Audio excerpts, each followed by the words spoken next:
No, sir. We try to look at all the projects based on pavement condition as they're received, and you would be essentially applying now. You would be jumping in front of another agency who is already in the work program. Right. We don't mind that. So I understand they may not like that though. So again, as far as we try to as the programs come in the application, we try not to.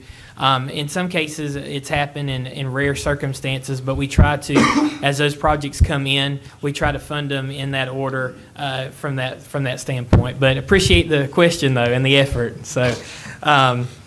The next program we'll talk about is the Small County Road Assistance Program, and as Michael has just already explained, Franklin County has now increased their gas tax and now are eligible for this program, and we have received clarification from the central office that Franklin County can now submit applications for this program starting this cycle. So we're excited to offer that opportunity to Franklin County, and I'll go through the program. It's very similar to SCOP in the sense that resurfacing is the main goal of this, and that's all that you can do under this program is resurface roadways. The project cost is 100%. There's no waiver required here, so we do fund up to 100% of the application cost. Again, primary criteria is pavement condition. Interesting fact about the program, it had to be resurfaced and on your system as of 1995, June 10th. So that's something that the Florida statute has in there. Don't know why they picked that date, but that is one of the dates they've got in the program. It's not eligible for capacity or things of that nature. We allow you to submit 2 applications again for this program, and the application deadline will be March 24th as well. We're talking about applications, and I heard Alan talk about breaking projects up. This would just be a good point to keep in mind that if you do have project applications that you want to submit and they get rather large, you may want to consider breaking those up and phasing those projects. We've had some agencies in the past who submit $6 million resurfacing projects, and it's very difficult to fund those. So we would recommend if there's an opportunity to maybe break those up and you'd have 2 $3 million projects instead of 1 $6 million project. So just keep that in mind as you're completing your applications. The last program that I'll discuss is the County Incentive Grant Program. The County Incentive Grant Program was created for the purpose of relieving traffic off the state highway system or making an improvement to the state highway system. All counties are eligible for this program in District 3 and throughout the state. Even a municipality can apply for this program. However, a municipality must go through the Board of County Commissioners for approval, and we only accept 1 application from the board in the county entirely. So if a municipality wanted to apply for this, they would be competing against the county's project, and the county would then have to make a determination which application to submit to the department. We only participate in 50% of project cost, and that is because of the statute, obviously, but also this is a much smaller program. It's not as large as our other programs. The SCOP program that I mentioned first, we are allocated approximately $18 million a year for that program. The SCRAP program, which you're now a part of, we receive about $8 to $9 million per year for that program. This program, we only receive about $2.8 million a year, so by far it's our smallest program. We accept 1 application, and again, the deadline for this program is March 24th. So on your next page, page 5, you'll see what is a good SIGP project.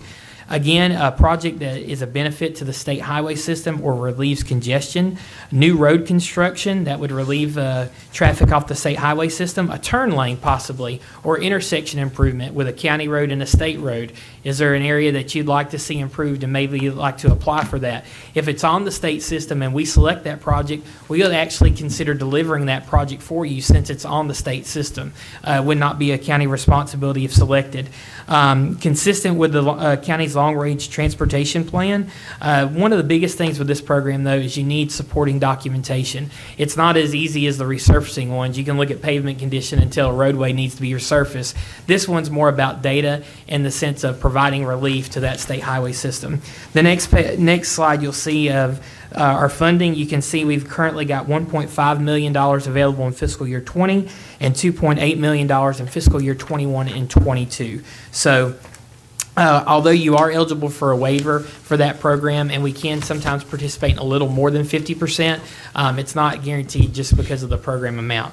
I won't go through the rest of the presentation there. It's just more about application information and deadlines. But the most important information is on the very back. That is my contact information and my staff.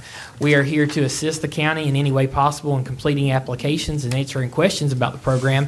And I've worked with Michael and Mark in the past, and we always enjoy working with them. And if there's any questions, we'll be glad to answer those at this time. I got a question. Go ahead, Mr. Locke. Oh, I know y'all don't do it, but do y'all help? We need a 4-lane. Do what, sir? We need a 4-lane coming in here. For I know y'all don't do it, but do y'all help us? Can y'all help us to provide one? four lane. No, from I'd say 65 to 10. 67 to 10.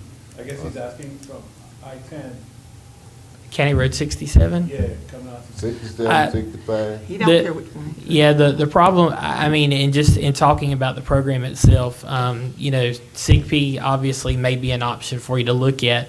The questions that you would have to look at is these programs don't purchase right away. They don't do these. You would have to have the right of way in place. There'd be a lot of questions that we would have to have. Not saying we could or couldn't with the program, but typically, as you see in the first two programs that we have the most money in, that we're eligible for, they're only eligible for resurfacing and safety improvements and bridge repair and those type of programs. So when you get into expanding upon the capacity is not really eligible in those first two. And then SIGP is your only option, and you're looking at $2.8 million a year. Not a lot of money to do a 4-laning project. So those are really kind of your options with the state-funded programs would be your SIGP program. Well, 67 to 20, 65 to 20. But my question, I guess, people come down here and we ask them, we need work. And they come down and say, 2 years, we 2 hours from interstate, either side, you Yes. know, Tallahassee, Panama City, Yes, sir. east and west. So they don't want to come down here because it takes so long to get in and get out. And if you put a 4-lane, you see little businesses pop on the side of the road. And that'll be an access where people can get in and out quickly. That's a thought. Yes, sir. I can't speak to 4-laning on that. I don't know if there's anything planned or not. I can just tell you the options possibly in the local programs, grant side. So, but I'll be glad to take any of those comments back to staff. Appreciate it. Yes, sir. Any other questions from board members on these programs that have been presented? You got something else? not these programs, I just want to go over the letter we just. Okay. Are you done with your presentation? Yes, sir. Thank you. Appreciate your time. Thanks, Doug. Thank you. He's got some, Yeah, it may be somebody else from your office talked about this. So as you may be aware, Dustin, or someone from the central office, the county back in September wrote a letter asking the district to entertain the idea of taking over Alligator Point Road, County Road 370. And, you know, I knew it was a complicated project, and I've talked to Jared Purdue. That's actually me. That's so. you, Jared Purdue. All right, all right. Well, nice. Thank you for getting it right. So you're here, and so anyway, so we talked back and forth, and it's a complicated project, and so it took a while to review. So then about 2 weeks later, we wrote a second letter saying, okay, if, you know, we hope you take the road, but if you aren't going to take the road, we have this other problem with FEMA, that any project we do in Alligator Point, and we have almost $4 million worth of projects in Alligator Point now from Hermine, that normally has a 12.5% cost share, and 12.5 at $4 million, 12.5% is, you know, almost $500,000. So, which is more money than we have available. So, in the second letter we wrote, we said, you know, if you aren't going to take the road, can you at least assist us in getting the waiver from the governor's office? And you have, you and your staff have now written a letter back that is in your iPad. It's not. I didn't print out copies. I'll send it to Eddie Sosby, and he'll put it on the APTA webpage. But I can either summarize, or you can summarize, Jared, since you're here. Sure. Well, I'll go ahead and summarize. Again, I'll state my name. I'm Jared Purdue. I'm the Director of Transportation Development in District 3. And so, yeah, basically, we responded to the most recent letter from Commissioner Parrish. And, you know, I guess where we are with regards to taking ownership of the road, basically what we state in the letter is that, you know, we've reviewed it, and at this time, you know, we will not be taking ownership of Alligator Point Road. And so we went ahead and answered that question from the original letter. And then with regards to the waiver for FEMA, that obviously Senate to DOT got the conversation started, so that was a good thing. And that's actually something that's handled by the Division of Emergency Management in the state of Florida. And that opportunity does exist. And so what we've done in the letter is just kind of lay out the process for, you know, fill out the application, and also provide the contact information of where that conversation takes place. And also, you know, we went ahead and made contact with those individuals as well, so that they are definitely expecting to hear from the county on that application and requests. Okay, good, thank you. And I do have Mark Cruz's name and number. Correct. So we'll be calling him. The application requires us, and it was a little, we actually had looked into this back in December, but until we'd finished our FEMA stuff on Alligator Point, we didn't really know our total volume of damages. We've now more or less got that number, so now we can complete that application. And the unique thing about this, and the reason I was hoping the DOT would do what they did, is that I think that from Hermine, Franklin County will be the only county asking for a waiver. And so I want to make sure that somehow we weren't stuck off to the side because, oh, you know, Hermine wasn't that big of a storm. I don't want someone's perspective at the governor's level saying, oh, what are they doing asking for a waiver? They don't have that much need, but we do because of the damage on that specific roadway. With certain other projects that we qualify, that the county qualifies for, grants us a waiver. I mean, it, you know, Right. gives us the waiver because we're an area of critical economic concern. And so that's the reason, that's one thing that's going to be a plus in our, you Right. know, in our favor. But that's the reason why we don't have the $450,000 or $500,000 to put up with it. The only, I mean, we just don't have it. Right. The money that we have, we got to keep. But, no, not, but seriously, we just don't have that kind of We money. don't to budget put that out kind of there. cash, you That's know, been our problem. reserve. That's been our problem the whole time. That's the reason why, you know, I didn't like it back, and, you know, we've talked about two roads today, and one of them is Highway 67, and the other is Alligator Point Road. Both roads were designated back in the late 70s, early 80s. That's how the county wound up with them. Before that, they were state roads. And I know Liberty County has always made an effort to try to push forward with DOT to try to take over that part of Highway 67 in Liberty County because it's a drain on their pocketbook. We've got 16, 17 miles. They got like 30, almost 40 miles of 67. So, you know, I appreciate, Mr. Perdue, what you plan on doing as far as supporting the county for a waiver of the match to get started on the Alligator Point Road. I thought within 20 years that we'd have this problem taken care of, and I have to apologize and say we don't. You know, as much as what we tried to fight Mother Nature, but she always wins out. And that's what you gotta look at. So, but anyway, thank you to you all, and so you didn't get hammered too bad, did you? I didn't. Thank you for that. And just assist me getting with Mark Thomas to see if we can get some resolution on the traffic control device, because that's the most immediate problem. Yeah. Yeah, yes, sir. We're looking into that. I mean, we don't, you know, things have changed a lot over the years, and we don't necessarily keep things like that on hand anymore. But, you know, there may be somewhere in the state. We're checking into it. We should be able to get back with you on that. And, Okay. and I would like to just reiterate, you know, that we are deeply invested in our local communities. They're very important to us. And even like County Road 67, I mean, as part of our local programs, you know, that entire facility is getting resurfaced in the program. So, you know, we are your partners, and, you know, we try to help anywhere we can. So. Mr. Chairman, just one more thing. I'd like to recognize Carter Johnson out here in the audience. He's the intergovernmental affairs person, liaison for your governments with the Department of Transportation. We thought he was gone somewhere, but he's not gone after all. So anyway. He's hard to get rid of. He's hard to get rid of, that's for sure. Any other questions from the board on this FDOT presentation this morning? Paul, you have something? Sure. I just wanted to speak on behalf of the taxpayers group. Is that appropriate now? Yeah, come forward.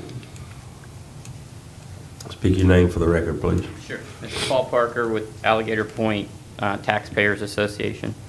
Good morning, Commissioners. Haven't talked to some of you in a long time. It's good to see you. I just wanted to, I'm one of the vice presidents of the taxpayers. I'm also the president of the fire department, one of the first responders, a business owner. And I think, Michael, were you able to share their pictures? Hopefully you guys were able to see, because I know not all of you have seen the road, but it is, in 25 years of living there, it's one of the worst conditions it's been. And my biggest concern, because I'm the first one to show up at the car accidents, it's truly a safety. It's an unregulated one-way road. I mean, you can't see the other end of the road. So there's people, I mean, I've met people, we've all met people just head-on at both ends of the washed-out road. So in the past, it's been a bumpy two-lane road, but this is, in 25 years, this is probably the most dangerous situation going into spring break. So.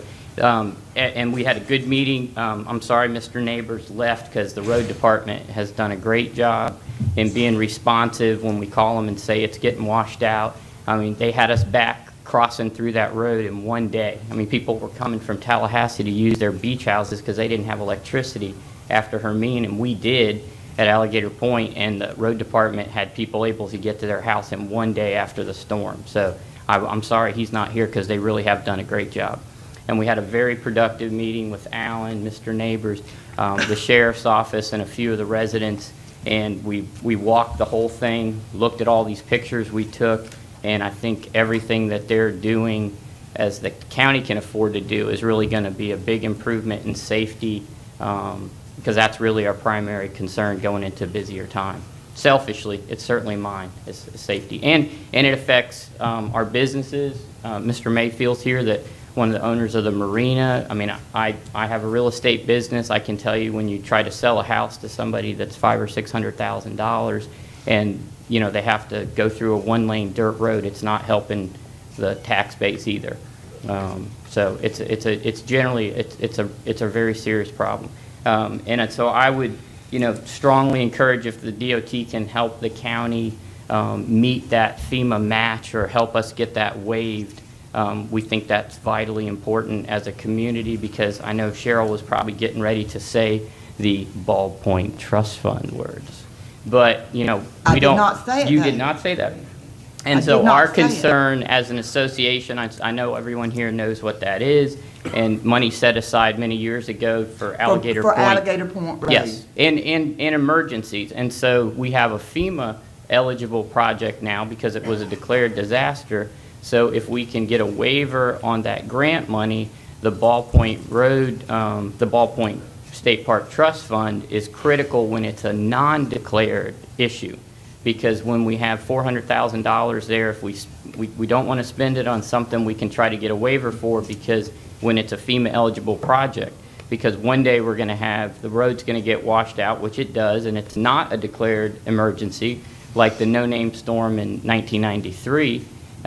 When you're going to have to use some of that money because there is no other source. FEMA's not going to help us out. So I think it's critical, we all do as a community, not to use that money for this match.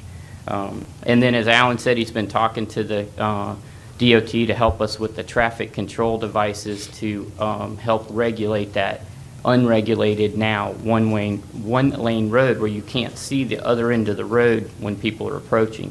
And so having those little traffic lights, it's really a life and death thing, because there's no way to easily make that section 2 lanes without a significant improvement on the seaside, on the seaward side. But some kind of traffic control, maybe you've seen them at a bridge, so it stops the it senses there's a car at one end, so it stops the other end, and I think that's going to be critical. Yeah, and I said this at the APTA meeting for the benefit of those who weren't there last Saturday or 2 Saturdays ago. The reason that section of road is 1 lane is because we have now shoved the right-of-way up to the edge of the private property. Yes. So we can't make it 2 lanes going north, because we'll be encroaching on private property. So it's not like we don't want to make it 2 lanes, but we don't have a room on the north side. So ultimately, with the FEMA money, we will re-widen and rebuild the right-of-way to the south, and that's where you get your 2 lanes. Well, another thing that he just mentioned about the bridge, this board has talked about the possibility of the bridge, but like you were told, you told us last meeting, Alan, that there's too many private own or? Yeah, there's 10 too much lots. I mean, we private looked- property? Yeah, it's too expensive, and to move the road north, there's 10 property owners with about 7 houses in that area, all individually owned. And go through the process of condemnation or voluntary sale is a much longer process than I want to put you all through, because we need to get that road back open and built. I agree, Alan, and I think we're doing the right things and trying to do what we can do within our capacity to alleviate some of the problems that Mr. Paul has talked about, and you're exactly right. That's the reason we're asking for a waiver, so that we don't have to rob the Ballpoint Trust Fund. Because if it is an undeclared disaster, that's where we get the money to make the necessary improvements to get people back and forth to their houses. So we all understand that. We're all on the same. Thank you. We're all on the same page, and we're reiterating that this morning with DOT and their willingness to help us get that match that we need. Because it's a constant battle with Alligator Point Road, and we've tried to get the state to take it back. You've heard this morning they're not going to take it back. So as much as an inconvenience as it is to the people of Alligator Point, we're doing all we can do to try to restore and get you back to where you want to be and where you should be. Yes. But under the current constraints that the county has, you know, we just don't have the available money just to rush in there and do things. So we have to work through the protocol and procedures, and it takes time. We ask for y'all's patience and understanding that we are working hard as a board. Our county staff is working hard. We're working hard with DOT, hand in hand, to try to get the problem solved for you. And you know, all we ask is that you know, please be careful down there, and I understand we have visitors coming, and we're trying to do something to alleviate some of that too with the traffic indicators that we're trying to get put in down there. DOT saying that they're looking across the state to see if they may have a couple they could help us out with to get through this time. And it's going to be a constant battle. This is not the first time that Alligator Point Road is washed out. Won't be the last time. We're going to fix it. It's going to happen again. I mean, it's just something that we're going to have to deal with from now and into the future. So we do appreciate y'all's understanding that we are doing all that we can do within our means to get this road repaired and get it back to where we want to see it be, and return life to normal down there for the people of Alligator Point. Well, thanks. We appreciate it. And everybody's been doing a great job. I mean, the road department's been responsive. We had a great meeting, and the next couple of weeks, I think it's going to be tremendously better. And like everybody said, the current volume of mostly residents, a few winter visitors, quite a bit of construction. I don't know if you've been out on Alligator Point. There's actually 7 new houses under construction, which is the most there's been in a long time. And so that generates a lot of extra traffic with big trucks who aren't used to the one-lane road, and that's probably the most dangerous situation. But when the spring break hits and everyone starts using their house in the summer, and the road hasn't been, the FEMA project's not done yet, that's what I'm anticipating is going to be more dangerous. But thank you for your support. We appreciate it. Thank you for your comments. Sure. Anyone else have anything else for DOT while they're here? We do appreciate you guys coming. And I hate to say this, but you will be hearing from us. And we do appreciate y'all coming to board. We'll take a 5-minute recess. Patients to the hospital in the emergency. I've been twice.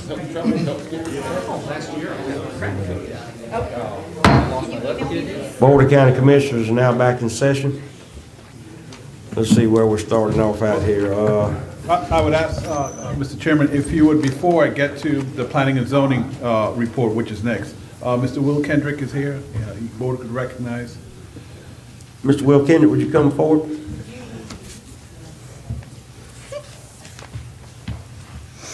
Morning, Mr. Chair. And I would read item 1 from my report. Board action to authorize the chairman's signature on a resolution from U.S. Representative Mr. Neil Dunn. This resolution sent to us from Mr. Will Kendrick, Representative Dunn's Deputy Director, states that the county urges the Army Corps of Engineers to halt issuing a final record of decision on its revised master control manual as it relates to the AFC in light of the special master's report.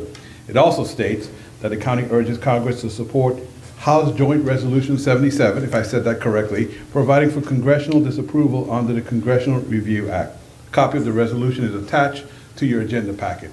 Mr. Kendrick? No. I will tell the board that I wholeheartedly agree with the Congressman's kind of a different strategy here.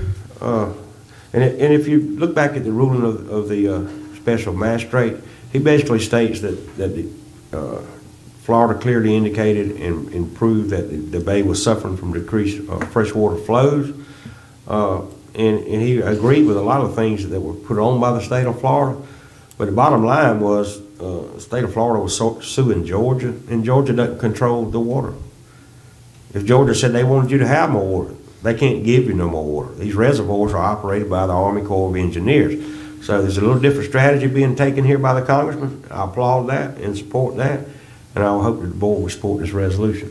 Yes, sir, and I'm going to support it with a motion to say that we need to approve this motion as recommended by the staff and Representative Dunn. I'll second it. We have a motion by Commissioner Sanders, second by multiple members of the board. Any further discussion? I do want to comment on it, Mr. Chairman. I was reflecting this morning coming in on this, knowing that, you know, the representative is going to be in today to make a official press release and all that. But I reflected it back to 1999 when I was just a young commissioner on here, and myself and former Commissioner Bevan Putnell traveled to Columbus, Georgia, to speak to the Army Corps of Engineers on this same issue, 1999. And I said the most eloquent thing that Putnell ever said as a commissioner was this: members of the Corps, members of the staff, I want you to know that in the beginning, God made a perfect environment to grow oysters in the Apalachicola Bay, and man has messed up. Think about that. Think about that. That if that wasn't the most pointed thing that I've ever heard in my life concerning the Apalachicola Bay, I don't know what else is. And who you heard it from was Lilo Osterman, you know. And I can say that we fought this battle, but I am wholeheartedly in agreement to the Congressional Review Act. I am glad that they're authorizing and using their authority to do that. And I give them great accolades to go forward with it. So hopefully, I want to see it on C-SPAN when they come up before that the House and the Senate to present this. And I want to see a vote taken on to the President to do this. Thank you, Mr. Chairman. Any further comment from the board? We do have a motion and a second. All those in favor? Aye. All opposed? That motion carries. Thank you for coming. Mr. Chairman, thank you, and I also want to extend an invitation to all the members of the commission to attend the press availability at noontime down at 13 Mile. Thank you. Thank you. Next will be our planning and zoning. Yes, Commissioners, there's just one item, and it's actually a consideration of a request for final plat approval to combine lots 54 and 55. I'm sorry. Michael, hang on a second. Exactly where is the press thing going to be held at? 13 Mile Seafood? Yeah, I think it's, It's down here at the, Okay. down here on the river down here. yeah, 13 right close to the miles. where the Christmas No, tree, 13 miles Down here on the Seafood. river. Okay, yes, okay. the Christmas tree area. I'm Okay. sorry. Christmas tree area. Yeah, park. Okay. Park. Used to be, I'm sorry, yeah, you're right, sorry. It used to be. Proceed, Got Mike. me in trouble. Consideration of a request for final plat approval to combine lots 54 and 55 of Plantation Beach Village as one unit subdivision named Prince Beach Properties. This request was submitted by Thurman Roddenberry, agent for Elizabeth Morris Prince, owner. This is a final plat. That's where they're taking two lots and making one bigger Yeah. lot, so there'll only be one house on these two lots. Yes, if I'm not mistaken, preliminary, you guys approved a month ago, at least, or maybe a couple of meetings, maybe 2 months ago. Pleasure of the board on My this. memory serves me. Motion to approve. We have a motion by Commissioner Jones, second by Commissioner Lockley. Any further discussion? All those in favor? Aye. All opposed? That motion carries. Next up would be Ms. Marcia Johnson, Clerk of the Court report. I have no report this morning. Let the record reflect no report by Ms. Johnson this morning. Next would be Alan Pierce, Restore Coordinator report. Okay, I'll summarize number one because we've already done basically.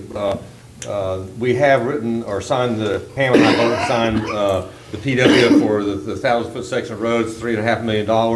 While we've acted on it, and FEMA's written at the staff level, it still has to be reviewed by FEMA at the Washington level. So it'll still be a couple of weeks at least before that thing is what they call obligated, which is when we can really begin to work on it.